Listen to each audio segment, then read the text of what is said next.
قارون کے خزانے کے متعلق آپ نے تاریخی حکایات اور محاورے تو سنے ہی ہوں گے۔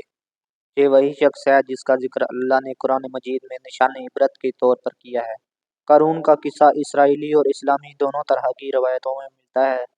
یہ بنی اسرائیل کا وہی امیر ترین شخص تھا جس کے خزانے کی کنجیاں 300 اونٹوں اور خچروں پر لادی جاتی تھیں، اور ہر کنجی چمڑے کی ہوتی تھی جو ایک خزانے کی چابی تھی۔ تاریخ انسانی میں شاید قارون سے زیادہ دولت کسی شخص کو عطا نہیں کی گئی۔ قارون حضرت موسیٰ علیہ السلام کے چچا یسور کا بیٹا تھا۔ وہ نہایت ہی حسین و خوبصورت آدمی تھا۔ یہی وجہ تھی کہ بنی اسرائیل اور قبطی لوگ اسے منور کہا کرتے تھے۔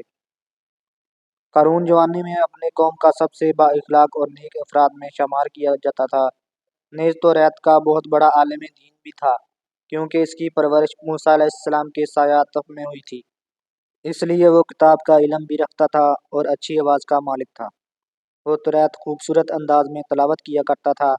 یہی وجہ تھی کہ لوگ اس کا بہت ہی ادب و احترام کیا کرتے تھے۔ قارون ابتدا میں حضرت موسیٰ علیہ السلام پر ایمان لے آیا، اور جب بنی اسرائیل کو قبطیوں کی غلامی سے نجات ملی تو وہ ان کے ساتھ مصر کو چھوڑ کر سرزمین موعود کی طرف ہجرت کر گیا۔ وہاں اس کے حالات ایک دم سے بدل گئے اور اس کے ہاتھ میں بے شمار دولت آئی۔ دیکھتے ہی دیکھتے وہ اپنی قوم کا امیر ترین شخص بن گیا، جس کا ذکر اللہ نے قرآن مجید میں کچھ یوں کیا ہے: بے شک قارون موسیٰ کی قوم میں سے تھا، پھر اس نے قوم پر زیادتی کی، اور ہم نے اس کو اتنے خزانے دیے جن کی کنجیاں اٹھانا ایک طاقتور جماعت پر بھاری تھی۔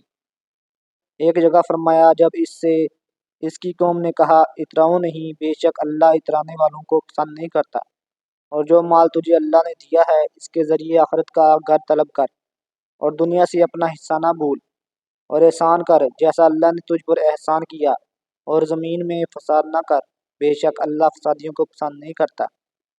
جب زکوٰۃ کا حکم نازل ہوا اور حضرت موسیٰ علیہ السلام نے اس سے عہد لیا تو اس نے یہ وعدہ کیا تھا کہ اپنے مال کا 1000واں حصہ زکوٰۃ نکالے گا۔ جب اس نے اپنے مال کا حساب لگایا تو ایک بہت بڑی رقم زکوٰۃ کی نکلی، لہٰذا اس کے دل میں حرص اور لالچ پیدا ہو گئی اور وہ زکوٰۃ کا منکر ہو گیا۔ اس نے ایک گندی چال چلی۔ اس نے بنی اسرائیل میں سے ایک گروہ کو جو اس کی حمایتی تھی جمع کیا اور کہا، اے بنی اسرائیل، موسیٰ نے ہمیں بہت سارے امور کا حکم دیا جس پر تم لوگوں نے اس کی پیروی کی۔ اب وہ تم سے تمہارا مال بھی لینا چاہتا ہے۔ فلاں فاحشہ عورت کو لے کر آؤ تاکہ اسے کچھ پیسے دے کر موسیٰ کو بدکار ثابت کیا جا سکے۔ قارون نے اپنی قوم کے لوگوں کو جمع کیا اور حضرت موسیٰ علیہ السلام سے پوچھا کہ زنا کی کیا سزا ہے؟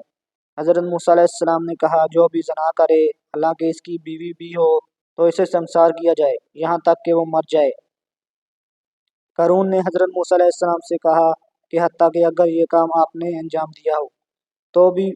موسیٰ علیہ السلام نے کہا، ہاں، حتیٰ کہ اگر اس کام کو میں بھی انجام دوں تو یہی حکم ہے۔ قارون نے کہا، بنی اسرائیل یہ گمان کرتے ہیں کہ آپ نے فلاں فاحشہ عورت سے زنا کیا ہے۔ حضرت موسیٰ علیہ السلام نے فرمایا کہ اس عورت کو میرے سامنے لاؤ۔ لہٰذا وہ عورت بلائی گئی تو آپ نے فرمایا، اے عورت، اس اللہ کی قسم جس نے بنی اسرائیل کے لیے دریا کو پھاڑ دیا اور عافیت و سلامتی کے لیے دریا کے پار کرا کر فرعون سے نجات دی، سچ کہہ دے کہ واقعہ کیا ہے؟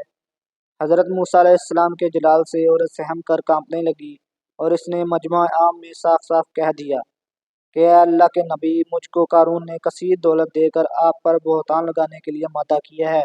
اس وقت حضرت موسیٰ علیہ السلام سجدہ شکر میں گر پڑے اور بحالت سجدہ آپ نے یہ دعا مانگی کہ یا اللہ، قارون پر اپنا قہر و غضب نازل فرما۔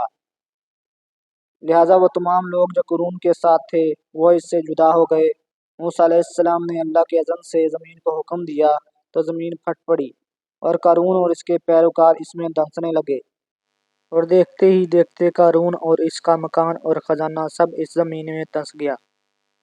جب یہ زمین میں نابود ہو گئے تو زمین کا شگاف دوبارہ بند ہو گیا۔ قارون کے اس دولت کے متعلق بہت ساری تاریخی حکایات نقل کی گئی ہیں، اور تا قیامت قارون اور اس کا خزانہ تمام انسانیت کے لیے نشان عبرت بنا رہے گا۔